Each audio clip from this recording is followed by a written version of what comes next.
Steve ജോബ്സിൻ്റെ ബയോഗ്രാഫർ Walter Isaacson അദ്ദേഹത്തോട് ചോദിച്ചു, നിങ്ങളുടെ ലൈഫിൽ എന്തെങ്കിലും റിഗ്രറ്റ് ഉണ്ടോ? സ്റ്റീവ് പറഞ്ഞു, എൻ്റെ മക്കളെന്നെ മനസ്സിലാക്കിയിരുന്നെങ്കിലെന്ന് ഞാൻ ആഗ്രഹിക്കാറുണ്ട്. ഞാൻ അവരുടെ കൂടെയൊന്നും എപ്പോഴും ഉണ്ടായിട്ടില്ല, അവരുടെ കൂടെ സമയം ചെലവഴിച്ചിട്ടില്ല. പക്ഷെ എന്തുകൊണ്ടാണ് എനിക്കതിന് കഴിയാതെ പോയതെന്ന് അവർ തിരിച്ചറിഞ്ഞിരുന്നെങ്കിലെന്ന് ഞാൻ ആഗ്രഹിക്കുന്നുണ്ട്.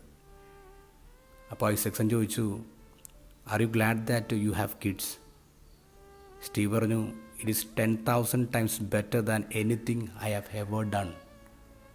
നമ്മുടെ ഈ കാലഘട്ടം കണ്ട ഏറ്റവും വലിയ ബിസിനസ് ഇന്നോവേറ്ററാണല്ലോ സ്റ്റീവ് ജോബ്സ്. അദ്ദേഹം ഫാമിലിക്ക് അത്രമേൽ ഇമ്പോർട്ടൻസ് കൊടുക്കാൻ ആഗ്രഹിച്ചിരുന്ന മനുഷ്യനാണ്. പക്ഷേ അദ്ദേഹം ജീവിതത്തിന് അവസാനം പറഞ്ഞത്, എൻ്റെ ജീവിതത്തിലെ ഏറ്റവും വലിയ റിഗ്രറ്റ് ഞാൻ അവരുടെ കൂടെ സമയം ചെലവഴിച്ചില്ല എന്നുള്ളതാണ്. ഒരു സക്സസ്ഫുള്ളായിട്ടുള്ള ബിസിനസ്മാൻ, കോർപ്പറേറ്റ് രംഗത്ത് ശോഭിച്ച മനുഷ്യനാണ്. ഇപ്പോൾ ഒരു ഇൻ്റർവ്യൂവിൽ അദ്ദേഹം പറയാണ്, അദ്ദേഹം അതിൻ്റെ ഫാമിലിയും അദ്ദേഹത്തിൻ്റെ ഹെൽത്തും ഒക്കെ മറന്നിട്ട് ഈ കോർപ്പറേറ്റ് ലാഡർ കയറി.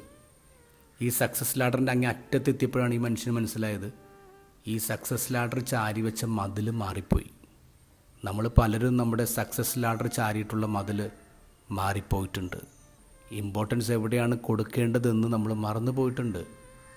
ഇന്ന് ഈശോ ഗോസ്പലിൽ പറയാണ്, ഈ ലോകം മുഴുവൻ നേടിയാലും നിൻ്റെ ആത്മാവ് നഷ്ടപ്പെടുത്തിയാൽ എന്ത് പ്രയോജനം? നമ്മൾ ആത്മാവിനെ സന്തോഷിപ്പിക്കുന്ന കാര്യങ്ങളാണോ ചെയ്യുന്നത്, അന്വേഷിക്കുന്നത്?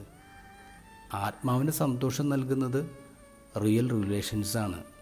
നമ്മൾ എത്രയൊക്കെ നേടിയാലും, ഏതൊക്കെ സക്സസ് ലാഡർ കയറിയാലും ബന്ധങ്ങൾ കീപ്പ് ചെയ്തില്ലെങ്കിൽ അത് വലിയ റിഗ്രറ്റായിട്ട് മാറും.